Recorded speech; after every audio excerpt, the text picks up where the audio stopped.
고린도후서 5장 11절에서 21절의 말씀을 통해서 새로운 피조물이라고 하는 제목으로 함께 하나님의 말씀을 나누기를 원합니다. 계속해서 이 어두운 시대 가운데 승리하며 살아가는 그리스도인들은 어떤 사람들인지에 대해서 저희가 이 고린도후서를 통해서 살펴보고 있습니다. 그래서 그리스도인들은 어떤 사람들이다라는 어떤 이러한 저희가 타이틀로 계속해서 살펴보고 있는데요. 여러분, 저희가 오늘 이제 5장까지 왔습니다. 기억나십니까? 1장부터 그리스도인들은 어떤 사람들인지에 대해서 바울의 고백을 통해서 살펴보고 있는데 여러분 한번 생각해 보셨으면 좋겠습니다. 1장부터 바울은 그리스도인들이 어떤 사람이라고 우리가 함께 나누었죠? 나는 크리스천이다, I am Christian 이라고 말을 할 수 있는 사람, 생각하는 것이 아니라 직접 말을 할 수 있는 사람이어야 한다 라고 우리가 또한 살펴보았죠. 그리스도인은 그리스도의 편지, 우리의 삶 자체가 사람들에게 그리스도를 소개하는 추천서 자체가 된다는 것을 우리가 또한 살펴보았습니다. 그리스도인들은 어떤 사람들인가? 계속해서 부활하는 사람들이고 삶 속에 변화가 있어서 날마다 성숙해가는 사람들이다. 그 사람들이 바로 그리스도인이라고 말한다라고 이야기를 했죠. 그리스도인은 보배를 담은 질그릇과 같은 사람이다. 그리스도인은 집에 비유하자면 천국 집에 영원히 거할 소망을 갖고 이 땅에서 장막집으로 살아가는 사람들이다 라고 우리가 함께 나누었습니다. 오늘 본문에서는 계속해서 이 사도 바울을 통해 우리가 그리스도인들이 어떤 사람이라고 또한 교훈을 주고 있는지 함께 살펴보겠습니다. 첫 번째, 그리스도인은 하나님을 두려워할 줄 아는 사람들입니다. 오늘 본문 11절 말씀을 같이 읽어볼게요. 시작. 그러므로 우리는 주께서 두려운 분이심을 알므로 사람들에게 권면합니다. 우리는 이미 하나님 앞에 드러나 있습니다. 나는 여러분의 양심에도 우리가 그렇게 드러나 있기를 바랍니다. 아멘. 그리스도인은 어떤 사람들이냐면요, 하나님을 두려워할 줄 아는 사람입니다. 자, 하나님을 두려워하는 것이 여러분 무엇일까요? 두려워하다. 여러분들은 어떨 때 가장 많이 두려워하십니까? 아니면 이번 주에 가장 최근에 여러분들이 두려워했던 순간이 언제인지 한번 생각해 보았으면 좋겠습니다. 고린도후서에서 이야기하는 하나님을 두려워한다라는 이 두려워함의 의미는 단순한 인간이 느끼는 공포의 감정이 아닙니다. 이것은 바로 하나님을 경외하는 마음이에요. 하나님을 경외하는 마음. 자, 여러분, 이 경외란 단어가 무엇인지 한번 제가 찾아봤습니다. 이 경외라는 단어를 이 국어사전과 한자사전을 찾아보니까 공경할 경자와 두려워할 외자가 쓰이더라고요. 따라서 공경심, 거룩한 두려움, 존경하는 마음으로 삼가 조심하는 마음, 이게 바로 경외하는 마음이에요. 그래서 우리가 하나님을 대할 때 두려워한다라고 하는 것이 내가 나를 심판하실까봐, 나를 어떻게 하실까봐 라고 하는 그러한 공포의 대상으로서의 하나님이 아니라 하나님의 그 전능하심, 그 주권, 그리고 하나님의 거룩하시고 영광스러운 그 영광을 인정하는 마음, 이게 바로 하나님을 경외하는 마음이요 하나님을 두려워하는 마음이다 라는 것이죠. 자, 그럼 우리는 우리 스스로에게 질문을 해볼 수 있겠죠. 나는 하나님을 경외하고 있는가? 오늘 스스로에게 한번 질문해 보시기를 바랄게요. 나는 하나님을 경외하고 있는가? 무슨 말이죠? 나는 하나님을 존경하고 있는가? 그리고 나는 하나님의 전능하심과 그 주권, 그것을 인정하고 있는가? 그러한 질문들이 되겠죠. 이 경외하다라고 하는 것은 하나님을 존경만 하는 것은 경외하는 게 아니라고 했습니다. 존경할 뿐만 아니라 또한 하나님의 주권과 그 권능을 인정한다. 이 두 가지 동시에 이루어질 때 나는 하나님을 경외하는 사람이구나 라는 것을 우리가 체크해 볼 수가 있어요. 모세가 여전히 연약하고 죄인된 심정이지만 불에 타지 않는 떨기나무 앞에서 하나님을 두려워했던 마음이 바로 하나님을 경외하는 마음이거든요. 내가 만약 존경과 인정하는 마음이 스스로 결핍되어 있다라고 여러분 생각되어진다면 하나님을 존경하긴 하지만 내가 하나님을 인정하지는 못하는 것 같다. 하나님의 능력을 인정하지만 하나님을 존경하는 마음은 좀 부족하다라고 여러분들이 만약에 스스로 느끼시고 하나님께서도 그 부분을 인정하신다면은 때로는 하나님은 저와 여러분을 모세와 같이 광야로 가는 것을 때로는 허락하시고 일부러 광야의 문을 여시기도 하시고 하나님을 경외할 수 있는 상황으로 우리를 몰고 가실 때가 있습니다. 우리는 보통 언제 어떤 대상을 누구를 존경합니다 라고 이야기를 합니까? 또 능력을 인정을 해서 여러분 두려워한다는 그런 느낌을 또한 받을 때가 있습니까? 아마 모든 사람들은 자신의 능력 그리고 자기가 가지고 있는 지혜와 지식 그 지각으로 모두 이해할 수 없거나 그리고 상식적으로 도저히 납득이 되지 않는 어떠한 초월적인 환경 그러한 사람을 마주했을 때 혹은 너무 충격적이고 압도적인 현상 속에 헤쳐나가는 사람 그런 존재 어떤 무엇을 바라보게 되었을 때 사람이 느끼는 감정이 무엇이냐면 두려운 마음이죠. 그리고 경외하는 마음이 생겨요. 그래서 하나님은 하나님의 그 전능하심 하나님의 그 영광 하나님의 그 주권을 우리에게 나타내 보이시기 위해서 우리가 가지고 있는 능력과 우리가 가지고 있는 그 지각으로는 도저히 이해할 수 없는 내가 해결할 수 없는 불가능한 상황으로 우리를 초청하신다는 것이죠. 바로 그와 같은 우리가 정이 내렸을 때는 어둠의 시간 이 광야에서 우리는 오히려 어떤 것을 느낄 수 있느냐 하나님을 경외하는 마음을 배울 수 있게 됩니다. 그게 그리스도인이에요. 오늘 11절 말씀해 보시면 바울은 저와 여러분의 이 양심에도 하나님의 경외하심이 또한 두려움이 드러나 있기를 바란다 라고 그렇게 고백을 하고 있죠. 아까 우리가 11절 본문 말씀을 읽을 때 그렇게 고백되어지는 것을 보았습니다. 자, 우리의 양심에도 하나님의 두려움이 나타나기를 원한다. 자, 여러분 이게 무슨 뜻일까요? 우리가 생각하고 살아가고 있는 이 모든 삶 속에 하나님에 대한 경외심이 있어야지만 우리는 매사 영적으로 하나님답게 하나님의 사람스럽게 예민하고 삼가 조심하며 살아갈 수 있다는 거죠. 하나님을 두려워하는 마음이 없이 사람들에게 하나님을 온전히 소개하는 게 가능할까요? 내가 하나님을 두려워하는 마음이 없이 과연 내가 변화를 결단할 수 있을까요? 내가 하나님을 두려워하는 마음이 없이 우리가 사람을, 가정을, 직장을, 내 친구를, 내가 사랑하는 사람을 살리는 말을 내가 과연 할 수 있을까?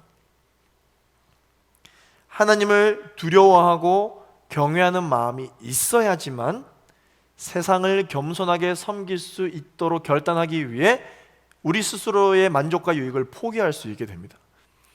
나의 능력과 내가 가지고 있는 어떠한 성향적인 것을 가지고 세상을 섬기겠다라는 어떤 그러한 굳은 결단을 가지고 자기를 포기한다? 한계가 있습니다.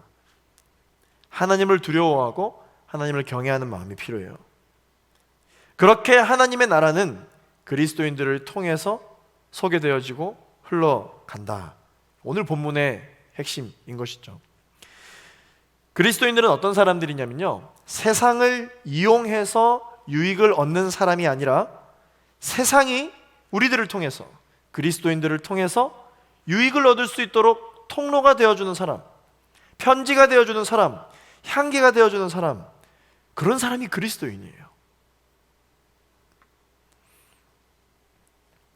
그러나 우리는 어떻습니까?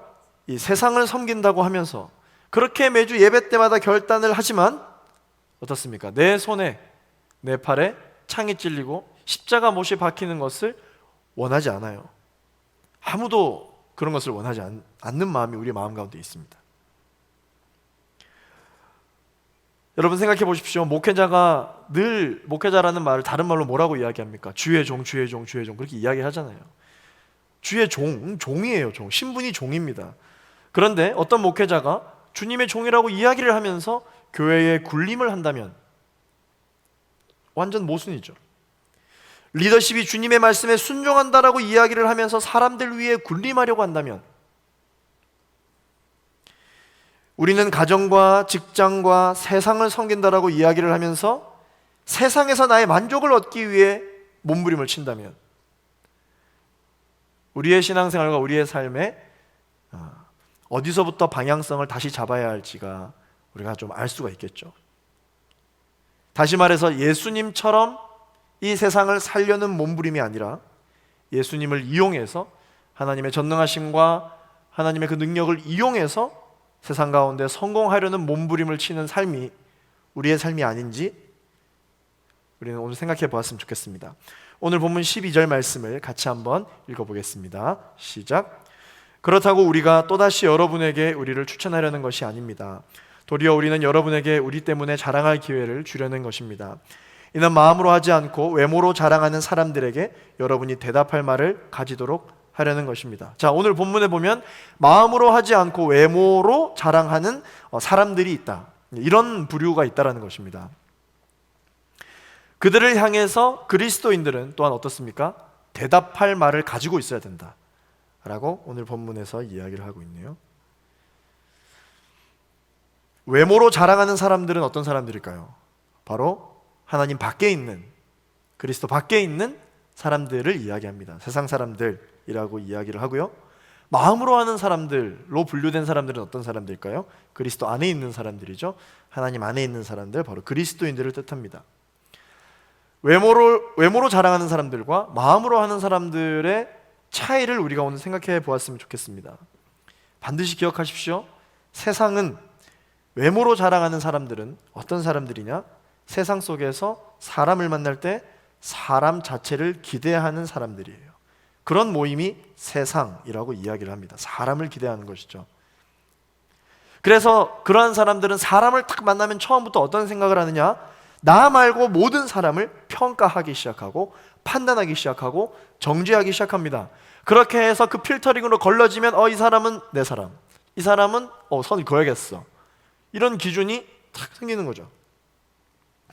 그런데 오늘 본문에 소개되어져 있는 마음으로 하는 사람들, 바로 그리스도인들을 뜻하는데, 이 그리스도인들은 어떤 사람들이냐? 사람을 기대하는 그룹, 사람을 기대하는 모임이 아니라 영혼을 기대하는 사람들이에요.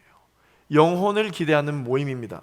그렇기 때문에 연약한 이웃을 볼 때 판단하고 정죄하고 구분을 짓는 것이 아니라 긍휼히 여기는 마음이 생기는 것입니다.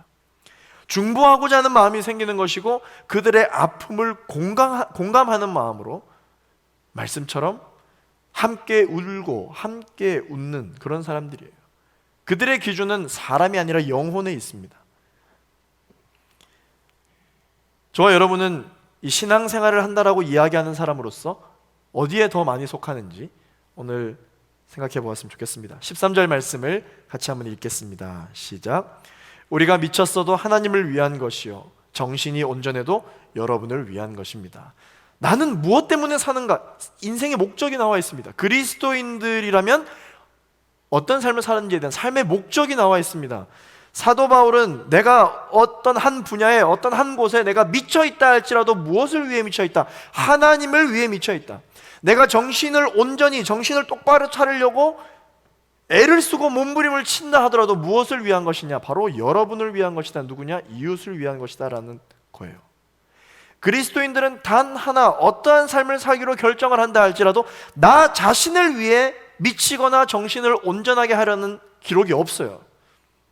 그러나 많은 사람들은 자신을 위해서 목숨을 걸려고 몸부림을 칩니다. 그리스도인들은 어떤 사람들인가? 하나님을 위해 미치든가, 직장과 가정을 위해 미치든가, 그리고 정신이 온전하든가, 그 둘 중 하나라는 것이죠. 그 어디에도 자신을 위해 미친다든지 자신을 위해 정신을 온전하게 하려는 경우는 기록이 되어져 있지 않다는 것을 우리가 오늘 본문을 통해 알 수 있습니다.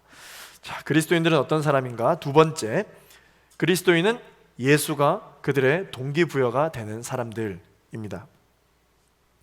바울이 계속해서 13절까지의 말씀을 보더라도 온전히 자기 자신을 포기하면서까지 성도와 하나님 나라의 유익을 위해 살아가겠다라는 모든 인생의 관심이 쏠릴 수밖에 없는 이유가 있습니다. 어떻게 바울은 이러한 삶을 살 수 있는 것일까요? 우리는 생각해 봐야 됩니다. 사도 바울이 처음부터 이런 사람이었는지, 처음부터 자기 자신을 위한 삶이 아니라 이웃을 위해 살았던 그러한 선량한 사람이었는지 생각해 봐야 되고, 하나님을 위해 미치려고 노력했던 사람이었는지 생각해 봐야 됩니다. 그런데 우리가 잘 알다시피 사도 바울은 어떤 사람입니까? 그런 사람이 아니죠. 그런 사람이 아니었습니다. 그런데 무엇이 사도 바울의 인생의 그 기준을, 중심을 통째로 바꾸어 놓을 수 있었던 것일까요? 14절 말씀을 우리 같이 한번 읽어보겠습니다. 시작. 그리스도의 사랑이 우리를 강권하십니다. 우리가 확신하건대 한 사람이 모든 사람을 대신해 죽었으니 모든 사람이 죽은 것입니다. 저 따라서 함께 고백하겠습니다. 여러분 가슴에 손을 올리고 이번 한 주 동안 여러분 계속 되뇌이면서 계속해서 힘들고 어려울 때마다 고백하면 좋겠습니다. 따라서 고백하겠습니다. 그리스도의 사랑이 나를 강권하시는도다. 할렐루야. 아멘. 여러분 모두가 강권하기를 원하죠. 모두가 강하기를 원합니다. 그 누가 찔러도 우리가 흔들림 없는 굳건한 인생을 살아가기를 원합니다. 그리스도인으로 살겠다고 여러분 정체성을 결정한 순간부터 우리가 그러한 인생을 살아갈 수 있도록 하기 위한 원동력, 인생의 동기부여는 무엇이 그걸 가능케 하느냐? 바로 그리스도의 사랑인 줄로 믿습니다.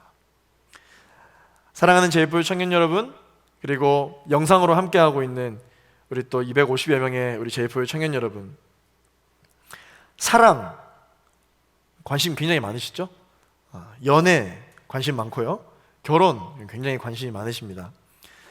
제가 청년부 사역을 하기 전에 대학부 사역도 했었었는데, 제가 대학부 사역을 할 때 이제 결혼을 했었기 때문에 결혼식을 어떻게 준비했었는지에 대해서 설교를 하거나 티칭을 하거나 중간에 이렇게 이야기를 하게 되면 대학생들은 크게 관심이 없더라고요. 관심이 없습니다. 오히려 어떤 게 더 관심이 많으냐? 아내와 어떻게 만났고, 어디서 만났고, 누가 고백했고, 그리고 데이트할 때 뭘 했고, 어떤 대화를 나누었느냐, 뭐 때문에 싸웠냐, 뭐 이런 거에 대한 그 연애 시절의 이야기만 해주면 졸던 청년들도 바로바로 깨고요, 약간 눈이 이렇게 해롱해롱한 청년들도 갑자기 엄청 초롱초롱한 눈빛으로 집중하는 것을 제가 봤어요. 그게 뭐예요? 관심이 엄청 있다는 것이죠. 저희 제이폴 청년들도 제가 그런 비슷한 부분을 느꼈습니다. 확실히 여러분들 결혼에 대해서 이제 여러분들 또한 관심이 많고, 또한 배우자를 만나는 것에 대해서 관심이 많다 보니까 제가 한 번씩 설교를 하다가 갑자기 연애 이야기를 한다, 결혼 이야기를 한다, 그러면 많은 청년들이 졸고 있구나라고 생각하시면 돼요. 굉장히 눈이 반짝반짝합니다. 그만큼 여러분들의 삶의 그 관심과 기준이 거기에 있는 것이죠. 사랑, 우리가 살아가는 삶에 있어서 사랑은 다양한 사랑이 있죠. 부모님이 자녀에게 주는 사랑도 우리가 사랑이라고 이야기를 하고, 또한 친구와의 우정을 또한 사랑이라고도 이야기를 하고, 또한 배우자와 같이 평생을 함께할 그러한 사랑하는 사람, 연애 할 때 여러분 애인에게도 사랑, 그들과 나누는 관계도 사랑이라고 이야기를 하죠. 또한 우리가 신앙생활을 하는 그리스도인으로서 하나님과의 맺는 이 관계 또한 우리가 또한 사랑이라고 그렇게 표현을 합니다. 이 대상들마다 사랑이라고 표현하는 것은 같지만 분명 다 다릅니다. 어떤 차이가 있는지는 여러분 잘 아실 것입니다. 그런데 이 모든 사랑마다 공통점이 있습니다. 그것이 무엇이냐면 변화가 있다는 것이고, 사랑하는 사람을 위해서 누군가는 그 사람을 위해 포기하는 것이 있는 거예요. 자기 포기. 진정한 사랑이 있는 곳에는 반드시 자기 포기가 있게 되어 있습니다. 희생, 헌신, 포기가 있습니다.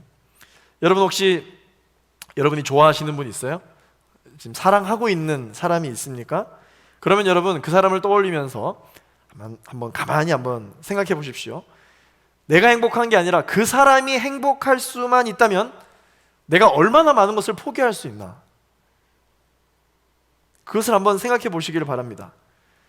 요즘 많은 청년들이 연애를 하고 이렇게 혹은 이렇게 다툼을 했을 때 왜 다투는지를 가만히 생각해 보면 죄송해요. 뭐 제가 청년들 예를 들지 않으니까 당장 저를 보더라도 제가 아내와 싸울 때를 보면 뭐 때문에 싸우냐면 너 하나 포기했으니까 나도 하나 포기할게. 약간 이런 거 있잖아요. 너 하나 나 하나.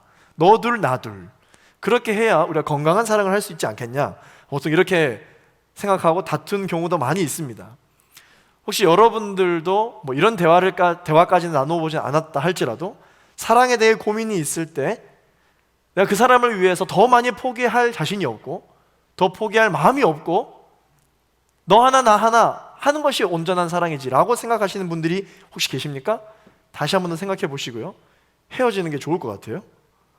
사랑은 합리적인 개념으로 설명할 수 없는 초월적인 개념이 있는데 그래서 거기에 힘이 있고 그래서 그것에 변화할 수 있는 어떤 원동력이 있는데 그게 뭐냐면 바로 자기 포기가 있는 거예요. 자기 포기. 이것은 사랑하는 연인들 뿐만 아니라 부모와의 사랑도 자기 포기와 희생이 있고 하나님과 나와의 사랑도 그리스도의 희생과 사랑이 있고 자기 포기가 있습니다. 그렇기 때문에 그 사랑이 나를 변화하게 만들죠. 그 사랑이 내 삶의 원동력이 되는 거예요. 나를 움직이게 하는 힘이 되는 이유가 바로 자기 포기라는 그 개념이 있기 때문입니다.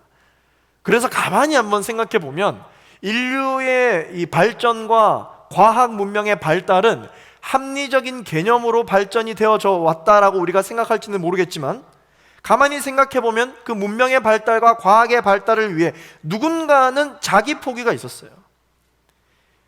합리적으로 설명되어지지 않는 그러한 자기 포기와 희생과 사랑이 있었기 때문에 혜택을 받고 변화하고 발전했다라는 것이죠. 공동체가 형성되기 시작했던 것도 사랑이 있었기 때문이고 나라와 민족이 형성되었었던 어떤 건립이 되고 유지 발전되어졌던 모든 정치, 경제, 사회, 문화에 그런 종사하는 모든 상황들이 바로 나의 가족을 지키기 위해서 혹은 누군가를 사랑했기 때문에부터 비롯되어져 있는 그 사랑에서부터 시작되었다. 그래서 그 사랑으로 인하여 힘을 받아서 지금보다 더 초월적이고 발전된 상황 속에 우리가 살아가고 있다라고 우리가 생각할 수 있을 거예요. 내가 예상했던 것보다 사람이 충분히 생각하고 있는 그 상식보다 더 많이 사랑할 때, 더 초월하는 사랑을 가질 때 그 관계는 발전이 되어져 가는 것입니다. 그러나 내가 예상했던 만큼 상식선만큼 사랑하게 되면 발전이 되는 게 아니라 유지가 되겠죠. 그렇다면 여러분, 우리가 우리의 삶 속에서 경험할 수 있는 최고의 사랑, 최고 수준의 자기 포기가 뭘까요? 그것은 바로 대신 죽는 거예요.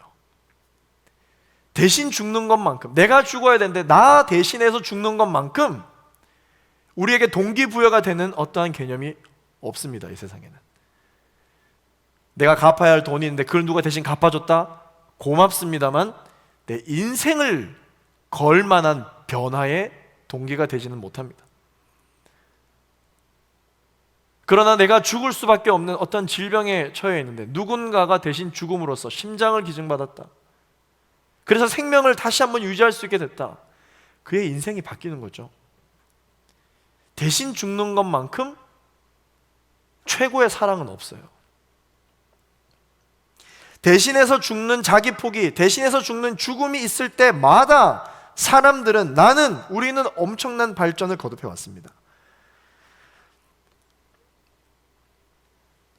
이제 여기까지 얘기하면 제가 무엇을 말하려고 하는지 여러분 아시겠죠? 저뿐만 아니라 여기 함께 모여있는 우리 모두가 해당되어지는 사랑이 있죠? 나를 대신해서, 나를 너무 사랑해서 죽은 사람이 있습니다. 누굽니까? 예수 그리스도이죠. 따라서 이 그리스도인들은요, 모든 인생의 문제에 있어서 가장 먼저 그 문제의 이유를 어디서 찾느냐? 예수 그리스도에게서 이유를 찾는 사람들이 바로 그리스도인들입니다. 대신 죽는다. 여러분, 이 대신 죽는다는 게 다른 말로 무슨 말인지 아십니까? 누군가 대신 죽었기 때문에 반드시 따라오는 결과가 있어요. 생명을 살린다라는 것이죠. 이것을 신학적인 용어로 바로 대속이라고 이야기를 합니다. 구주의 대속, 그리스도의 대속, 예수의 대속. 이게 바로 대신 죽어주신 그 사랑을 의미하는 것이죠. 그 죽음만 있는 것이 아니라 아까 말씀드렸던 것처럼 생명을 살린다, 부활. 예수님이 나를 사랑해서 자기를 포기하고 대신 죽어주심으로 말미암아 누가 삽니까? 내가 살아요. 많은 사람들이 죽으면 끝이다 라고 생각하는 게 세상 사람들의 기준이라면, 그리스도인들에게는 이 죽음이 어떠한 개념으로 다가오느냐? 죽음 이후의 생명, 죽음 이후의 부활, 이것으로 다가오는 것입니다. 그렇기 때문에 이 그리스도인들은 어떤 사람들이냐? 예수 때문에 살고 예수 때문에 죽는 사람들이에요. 그래서 사도 바울은 로마서에서 이렇게 고백합니다. 14장 8절에서 9절 말씀, 여러분 너무 잘 아시는 말씀이죠? 화면 보고 우리의 인생의 고백이라고 생각하고 같이 한번 선포해 보겠습니다. 8절에서 9절까지 한번 읽어볼게요. 시작. 우리가 살아도 주를 위하여 살고 죽어도 주를 위하여 죽나니 그러므로 사나 죽으나 우리가 주의 것이로다. 이를 위하여 그리스도께서 죽었다가 다시 살아나셨으니 곧 죽은 자와 산 자의 주가 되려 하심이라. 할렐루야. 아멘. 그리스도인들의 고백입니다. 자신을 위해 살지 말고 예수를 위하여 살자는 요구가 오늘 본문에 있는 것입니다. 이것은 단지 특정하게 부르심을 받은 사람들만 주를 위하여 살고 죽는 어떤 그러한 특별한 부르심이 아니고, 그리스도인들이라면 모두에게 해당되어지는 요구, 이게 바로 사나 죽으나 주를 위한 것이로다 라고 고백을 할 수 있는 것이고, 우리가 아까 고백했던 것처럼 그리스도의 사랑이 나를 강권하시는도다 라고 고백을 할 수 있는 거죠. 15절 말씀 오늘 본문 읽어보겠습니다. 시작. 그분이 모든 사람을 대신해 죽으신 것은 산 사람들로 더 이상 자신을 위해 살지 않고 자신을 대신해 죽었다가 살아나신 그분을 위해 살게 하시려는 것입니다. 아멘. 모든 사람은 예수님을 압니다. 예수님을 모르는 사람은 없어요. 물론 아직까지 전해 듣지 못한 그러한 민족들도 있겠지만, 적어도 우리 주변을 보았을 때 예수라고 하는 사람의 이름을 들어보지 못한 사람은 아마 많이 적겠죠. 다 들어보았습니다. 그런데 우리는 알죠. 믿는 것과 아는 것이 다르고 좋아하는 것과 따르는 것이 다르다라는 것을 아마 여러분 그 차이를 아실 것입니다. 그렇기 때문에 바울이 오늘 본문에 이렇게 아는 것, 그리고 그냥 좋아하는 것, 이것을 뭐라고 표현하고 있냐면요, 육체를 따른다라고 표현을 하고 있습니다. 육체의 반대말이 뭐예요? 영혼, 이제 우리의 영이잖아요. 영을 따른다와 육체를 따른다, 이 두 가지 개념으로 설명을 하고 있는 거죠. 16절 말씀을 같이 한번 읽어보겠습니다. 16절 시작. 그러므로 이제부터는 우리가 아무도 육체를 따라 알려고 하지 않습니다. 전에는 우리가 그리스도를 육체를 따라 알았으나 이제는 더 이상 그렇게 알지 않습니다. 이제는 더 이상 육체를 따라 그리스도를 알지 않고 반대로 어떻게 안다라는 거예요? 그러면 영을 따라 그리스도를 안다라는 것입니다. 자, 그럼 육체를 따라 안다와 영혼을 따라 아는 것에는 어떠한 차이가 있을까요? 사도 바울도 처음에는 예수님을 어떻게 알았을까요? 모르지 않았습니다. 누구보다 잘 알았습니다. 어떻게 알았습니까? 육체를 따라 알았습니다. 그랬기 때문에 예수님을 알고 있지만 예수를 따르는 사람을 핍박했죠. 육체를 따라 예수님을 아는 사람들은 예수라는 사람이 그저 십자가에 처참하게 죽은 비참한 인간일 뿐이라고 아는 사람들입니다. 사도 바울도 이 사도라고 부름을 받기 전에 예수 그리스도를 따르는 자들을 핍박하는 것이 그의 직업이었습니다. 그런 사람이었어요. 그것이 동기부여가 되는 사람이었습니다. 왜? 예수님을 육체를 따라 알았기 때문이죠. 그렇기 때문에 예수님을 알았지만, 예수님을 들었지만 예수님이라는 분이 바울이라는 사람의 삶의 동기부여가 되지 못했습니다. 아무런 유익이 되지 않았습니다.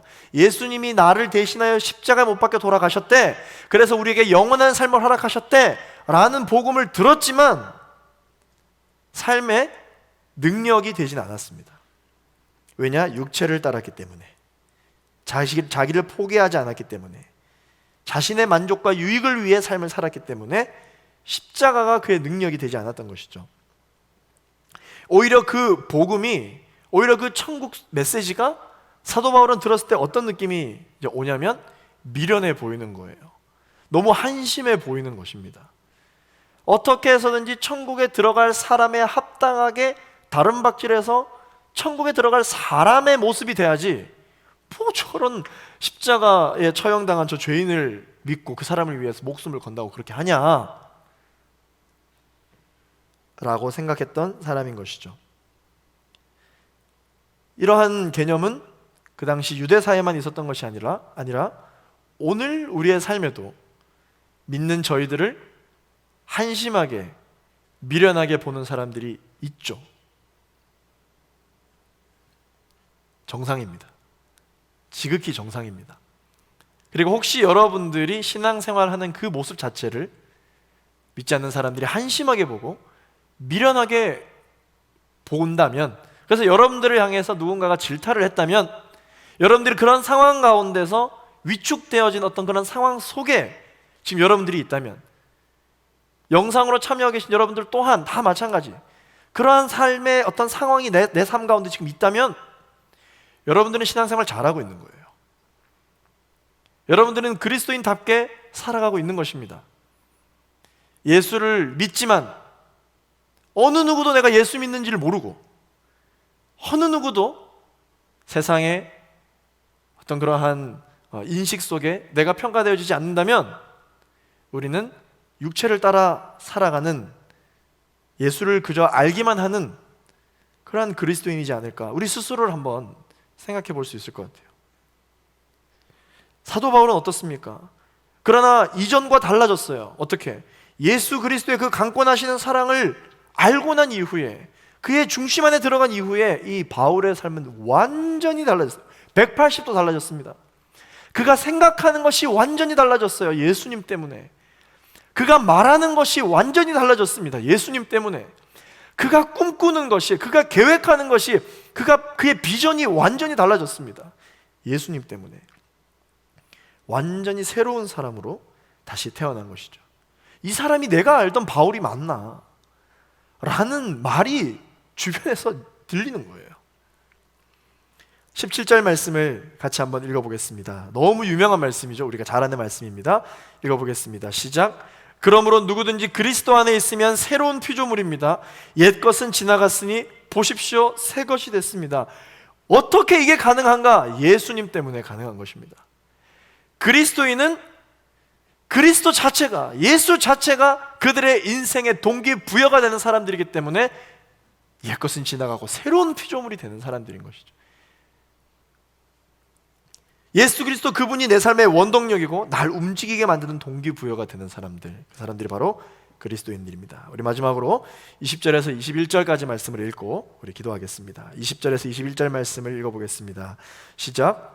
그러므로 우리는 그리스도를 대신하는 사절이 돼 하나님께서 우리를 통해서 권면하시는 것 같이 그리스도를 대신해 여러분에게 간곡히 부탁합니다. 여러분은 하나님과 화목하십시오. 하나님께서는 죄를 알지도 못하신 분에게 우리 대신 죄를 짊어지게 하셨습니다. 이는 우리로 그리스도 안에서 하나님의 의가 되게 하시려는 것입니다. 아멘. 오늘 말씀 앞에서 저와 여러분을 하나님께서 그리스도를 대신하는 사절단으로 부르셨다라고 오늘 20절에 기록이 되어져 있네요. 사절단은 어떤 사람들입니까? 왕이 못 가니까 대신 가는 사람들을 사절단이라고 이야기하죠. 사신이라고 이야기를 합니다. 오늘 사도 바울이 저와 여러분은 어떤 사람들인가? 바로 왕의 사절단이라고 이야기를 합니다. 하나님의 사신이라고 이야기를 해요. 여러분, 사절단은 어떤 사람들이 이 사절단을 하게 될까요? 사신을 하게 될까요? 능력만 있다고 할 수 있는 사람이 아닙니다. 신뢰를 가지고 있어야 돼요. 왕과. 왕이 특별히 이 사람만은 내가 믿는다. 목에 칼이 들어와도 왕을 배신하지 않을, 그럴 사람을 사절단 장으로 세우고 그 사절단 원으로 세우겠죠? 아마 왕의 사절단들은 말 한마디를 하더라도 아마 좀 다를 거예요. 정책 하나를 수행하더라도 다를 것입니다. 그들의 인생에 어떤 인생의 계획을 세우더라도 왕 중심으로 세우게 되겠죠. 생각이 다르고 말하는 것이 다르고 꿈이 다를 거예요. 그리고 그 사신들은 왕과 친밀할 뿐만 아니라 왕을 경외함으로 두려워하는 사람들일 것입니다. 왕을 너무 존경하기 때문에, 또 왕이기 때문에 두려워하고 혹시 왕에게 피해가 갈까 삼가 조심하겠죠. 사절단들은 왕을 경외하는 사람들이에요. 왕을 두려워하는 사람들이죠. 또한 그 사신의 인생, 그 사절단을 움직이게 하는 동기부여, 움직이게 하는 원동력이 무엇입니까? 어명이죠. 그 어떤 권세자들과 그 어떠한 능력자들의 한마디의 말도, 합리적인 말도, 대답할 수 없는 어떠한 그런 지혜의 말도 사절단을 움직이게 할 수 없습니다. 사절단을 움직이게 할 수 있는 유일한 말은 무엇이냐면 어명이에요. 왕의 한마디, 왕의 말씀입니다. 그리스도인들은 어떤 사람들입니까? 그리스도의 사절단이에요. 그리스도의 사신입니다. 그러므로 그리스도인은 하나님과의 관계가 항상 먼저입니다. 하나님과의 그 화목한 관계, 이게 그 어떠한 존재의 관계, 어떠한 사람의 관계, 어떠한 환경의 관계보다 가장 우선인 사람이 그리스도인입니다. 그러므로 사랑하는 청년 여러분, 여러분들의 삶 속에서 무엇이 가장 우선이 되어져야 되는가? 하나님과의 관계인 줄로 믿습니다. 사람들의 관계가 아니에요. 사람들의 관계는 그 다음입니다. 하나님의 관계가 다 무너져 있는데 사람들의 관계가 잘 될 리가 없고, 하나님의 관계를 회복하려고 애쓰고 있으시지만 사람들의 관계를 더 잘 세워보려고 애쓰신다면 순서가 잘못됐습니다. 하나님과의 관계가 제일 먼저입니다. 그렇기 때문에 그래서 그리스도인들은 기도할 때 내가 사람을 위해서 기도한다라고 말하지 않고 주를 위하여 기도한다라고 이야기를 합니다. 여러분들의 기도의 제목들은 사람을 위한 기도 제목인가? 주를 위한 기도 제목인가? 생각해 보면 좋을 것 같아요. 그래서 그리스도인의 이 가슴 속에 흐르는 우선순위, 그 순서가 있는데 언제나 먼저 그리스도, 그 다음 사람, 가장 먼저 기도, 그 다음 요구, 가장 먼저 하나님, 그 다음이 직장 상사예요. 그게 그리스도인들입니다. 그 무엇보다도 예수 그리스도가 우리 사랑하는 제이풀 청년 여러분들의 의사결정에 최고 영향력을 끼치는 요인이 되기를 예수 그리스도 이름으로 축원합니다. 저는 목회자로서 인생을 주의 종으로 살겠다고 결단한 사람으로서 늘 기도 제목이 하나 있거든요. 누군가 저에게 목사님 기도 제목이 뭐예요? 라고 물어보면 제가 항상 말하는 기도 제목이 있습니다. 그게 무엇이냐면 영혼을 위한 기도를 할 때 내 눈에 눈물이 메마르지 않는 목회자가 되게 해달라. 이게 제 평생의 기도 제목이에요. 왜냐하면 사람이기 때문에 시간이 지나면 이게 식더라고요. 그리스도의 사랑이 나를 강권하신다는 걸 알지만 내가 끊임없이 노력하지 않으면 이게 식어요. 목회자도 식어요. 그리고 영혼을 위해 기도할 때 어느 순간부터 예수 그리스도의 십자가를 생각하면 너무 당연해지는 저를 발견할 때가 굉장히 많거든요. 그런 제가 너무 싫어요.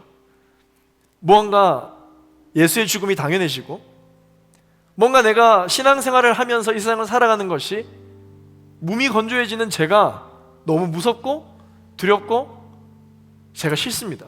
그래서 늘 저는 뭐라고 기도하느냐, 하나님, 주님 다시 만나는 그날까지 내 눈에 이 복음 때문에 눈물이 메마르지 않는 목회자가 되게 해달라. 그게 제 평생의 기도 제목이거든요. 오늘은 이게 저의 기도 제목이긴 하지만 본문과 연관이 있기에 여러분들에게도 이 기도 제목을 소개해드리길 원합니다. 여러분들도 스스로 그렇게 기도했으면 좋겠습니다. 여러 가지 환경이 우리의 신앙을 유지하고 견지해 나가는데 어려움을 주는 상황들이 너무 많죠. 예배당 예약이 20%로 늘어났지만, 그래서 올 수 있지만 교회를 오지 못하는 청년들이 많이 있습니다.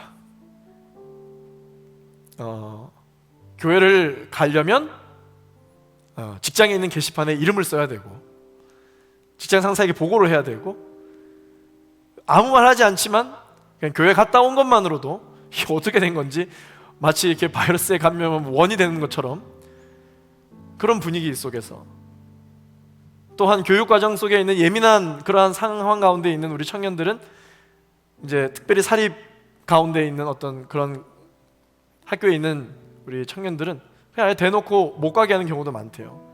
완전히 현대판 사도행전이에요. 현대판 고린도 후서입니다. 아마 모두가 공감하실 것입니다. 이런 상황일수록 우리가 위축되면 안 됩니다. 사도 바울의 고백처럼 내 눈에 눈물이 메마르지 않기 위해서 그리스도의 복음과 그리스도인의 그 삶의 모습을 계속해서 기도로 부르짖어야 되는 시기인 줄로 믿습니다. 우리가 어떻게 마음을 다시 먹고 어디에 영적인 초점을 맞추느냐에 따라서, 여러분, 이 팬데믹의 상황이, 이 어려운 상황이 내 간증의 시간이 될 수가 있고, 아니면 내 인생을 몰락하게 만드는 시간이 될 수 있을 것 같아요. 요즘 뉴스 보면은 양극화가 엄청 심하다 그러죠. 저는 우리 신앙생활도 똑같다고 생각해요. 영적인 양극화가 엄청 많이 일어날 것 같아요. 영적으로 완전히 무너질 수도 있고, 오히려 이 시기를 통해 더 주님과 가까워질 수 있는 그러한 영적인 양극화도 아마 이 세대 가운데, 이 시기 가운데 있을 것 같습니다. 오늘 제이프 예배에 오신 청년 여러분, 계속 질문을 던지시길 바랍니다. 나는 그리스도인으로 온전한 삶을 살아가고 있는가? 늘 질문을 하기를 원해요. 제가 설교할 때 자주 울컥하고 자주 눈물 흘린다고 청년들이 되게 많이 놀리거든요. 목사님은 경상도 사람인데 왜 이렇게 많이 울어요? 아니, 경상도 사람이 늘 뭐 그렇게 안 울고 무뚝뚝한가? 왜 그렇게 우냐고 이야기를 하는데요.